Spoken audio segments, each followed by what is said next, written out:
My name's Brett Leboff. I've recently written a book called Staying Sane in the Music Game. And my career in the music industry has spanned 20 years through being a professional drummer, into music management, and now in artist development, working at Diplomats of Sound. Through my work as a drummer, I could see that there were lots of people who were very talented musicians who needed help with the big picture of moving forward, and I seemed to be the guy that was always looking to the future and trying to work out how we were going to move into being professional musicians. And then I subsequently ended up setting up a management company with a very good friend of mine who's a music lawyer, who then trained me in music business, which I really didn't know anything about. And I went on to do that for about 13 years. I actually took a couple of years out of management. I didn't think I was going to come back into the music industry. And I took that time out because I was kind of burnt out. And there was definitely a mental health element to that. I felt like I'd been taken advantage of quite a lot. And I'd obviously put myself in that position in order to be taken advantage of. And I took that about 2.5 years out. And after that amazing adventure, I went on a travelling adventure. I came back and I had this idea of sitting with artists in an artist development situation, helping them to strategize, organize, and kind of project manage themselves, but with guidance from someone who had done that for many years in the industry. And adding to that, giving them a social media strategy as well, and implementing that. And realising, okay, this is actually a business, because I was able to offer it at very low prices, and it was a new view on artist development in the digital age. And from that, Diplomats of Sound invited me on board to open up an artist development agency. And it was only during that first year of working with Diplomats of Sound, I received a transmission from universal consciousness to write this book about staying sane in the music game. It was originally called Mindfulness for Musicians, and it was, based on my personal development journey, which had kind of spanned 7 years previously.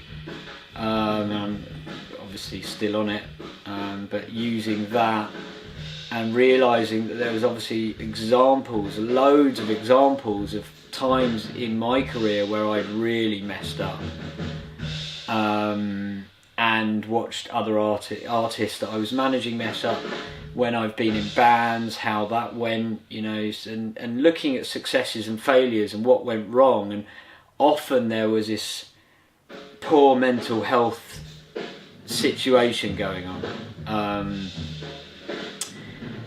particularly in musicians, where we creatives have a tendency to react, and the easiest way to react and make yourself feel better is go for drugs. So that was a biggie. But then I realised that the journey that I'd been on may be useful for musicians to know about, so that they can choose to potentially structure their life in a different way. Yeah, the reaction's been really positive, actually. I think it's just been released when the conversation's going on in the music industry, and I really feel like the music industry's always been in a bubble, and it's a little bit behind, well, maybe 10 years behind traditional business world. And so the conversations really started exploding over the since the end of last year, really. So it feels like this is a perfect time for the book to be out, but also to continue that conversation and add to it. I think when it comes to tips about mental health, there's some very obvious things that are potentially hard to do, like, you know, just exercise and eating natural foods, and you know, these are all the things that you get talked about as if they're quite easy to do. And I think there's a bottom line to this, which is, I think that the string going along anyone that suffers from mental health is belief in themselves. And I think that's a real bottom line, fundamental. And so I've got a few tips that I use with musicians and say, well, write down what the reasons are that you don't believe in yourself. What's wrong with you? Why do you think you're wrong? And I think in that list there'll be some self-esteem issues, but there'll also be things that can be worked on, that they have the power themselves to work on them.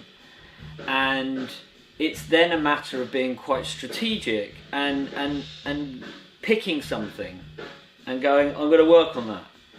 And the nature of anything worth doing is it can take time. So then I suggest that there's a plan put in place, and not just working on that thing. How's that going to happen? What are you going to work on today? What are you going to work on tomorrow? And someone who's really struggling, it can be as simple as a challenge that you are able to achieve. Give yourself that challenge in the morning and say, today I'm going to achieve that thing. It's like pushing a little outside the comfort zone, and that challenge and overcoming that challenge can then give enough confidence to then challenge yourself again with another baby step. It's very important that you have challenges within that whole believe in yourself list, that there are challenges. They're broken down to such an extent that you know that it's achievable. It's still a bit of a struggle, but it is achievable, because there's actually a chemical reaction inside of ourselves, which is a dopamine hit of achieving that thing that you set out to do. There's some real satisfaction, the chemical hit, and then you gee yourself on to go for the next challenge. In my book I talk about zone technique, and it's effectively a meditation, but I don't talk about the word meditation because I feel like it's really loaded. And zone technique, really, it's focused on the fact that musicians tend to get into this zone where it's this spaceless, timeless zone where everything's going great, you know, and it happens when they're on stage or they're playing a solo, or even if they're practicing and it's all going really well. And I liken it to someone who loves gardening can get in that zone through gardening, you know, and it's a universal space that we can all get into, that, you know, from a Buddhist monk to someone who really loves washing the car, you know, it can happen that you just go into that zone. And I think that's the biggest game changer for me personally, because it's given me an outlet which is not exercise, not eating well. Those things I'm doing okay, but if I'm not doing this, zone technique is giving me an outlet which I may well, if I was feeling really tight and stressed in my body and starting to feel like I want everyone to go away and everything to shut down, then that would be a place where I might reach for a vice. And zone technique for me has kind of really been, it's a go-to vice, if you like, but it's free and it only has good effects, and it helps me tap into tight areas in my body, and I can end up loosening my head and loosening my body just by observing those areas without trying to change them, without trying to change that tightness, but observing, and the conversation in my head might be, wow, I'm feeling I can feel very tight here and here, which means that I'm anxious and I'm stressed out, and I'm going to take 20 minutes to observe that. And cosmically, when I do that without trying to change it and just relaxing in a relaxed breathing, it cosmically starts to unravel. I think that conversation wasn't going on when I was young. I mean, I'm nearly 40, so that definitely wasn't a conversation. It's interesting how we did PE, for example, but there was no context. I was rubbish at PE. Me and Patel were the last ones around the 200 metres track every time. It was awful, and I ducked out of games actually and ended up playing drums, and that was luckily a saviour to me, but I didn't know why until maybe 5 years ago, and I realised that what was going on when I was playing drums, because I was really into it, I would be practicing something over and over again, and I would be going into that zone. Hence, I was actually doing what I call zone technique, meditating, which meant that I was probably saving myself. I mean, I who knows where I would be if I hadn't have been doing that. But it wasn't guided by anyone, and I think I would have benefited from. What I've written in the book is simple language, real stories of where I've really messed up, where other people around me, as far as I'm concerned, have messed up. But it's okay, we all do, that's part of human experience. And actually seeing challenge as inviting challenge, because it's an opportunity for us to grow and overcome issues, so we just get better at managing our heads and ourselves as we fight those challenges. But also, when you're not up for that challenge, what happens? And I think that the biggest issue is the going into the head and feeling like we're alone, and just having that inner monologue going around is the only other option to actually talking about it. So then now the conversation's happening, and it's really becoming a lot less taboo to just talk about. I mean, we've had a conversation in the office recently. Things come up when people aren't feeling so great, and that's brilliant. So then people are getting on board and having that conversation. I think resources in terms of hearing people's stories, being able to ask them questions about those things, and I think there'd be the common English suggestion maybe 20, 30 years ago would be pull yourself together and get on with it, and so that's why I would shy away from saying, well, do some exercise, eat good food, you'll be fine. We all suffer. Life's hard, and it is, and so to shy away from that is saying things like I was saying before, baby steps, and thinking about challenging yourself in minute ways to get stronger.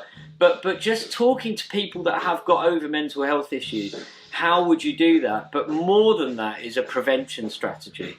So, I mean, I go through this in the book. I mean, the whole book for me is prevention, really.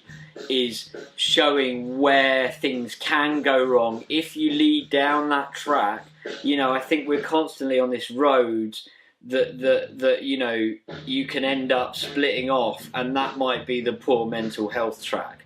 And obviously, it's easier to pull back. The sooner you can pull back, the easier it is. And so I'm pointing to a lot of ways in which we can manage ourselves and not let it kind of go off the rails. But prevention strategies really, and the idea that if someone thinks they've got a mental health issue, they just don't feel that happy about life, then the best thing to do early doors is start the conversation with someone that they know they can turn to, and organisations that you can turn to, and start. I mean, we're lucky to have the internet. You know, you can research organisations very quickly, and I would recommend trying to nip it in the bud early doors. Affirmation. I've got one that I say a couple of times in the book, and it's the struggle is the challenge, and the challenge is a gift for us to grow. And it really is that. I mean, we all have the struggle and the challenge, and it's worth, for me, my life perspective is take the challenges, embrace them, because when you look back and you've overcome a challenge, it feels great, and it also elevates us. And I think as a humankind, if we're all trying to overcome challenges and almost inviting that to become better, I mean, what better reason to be here than that?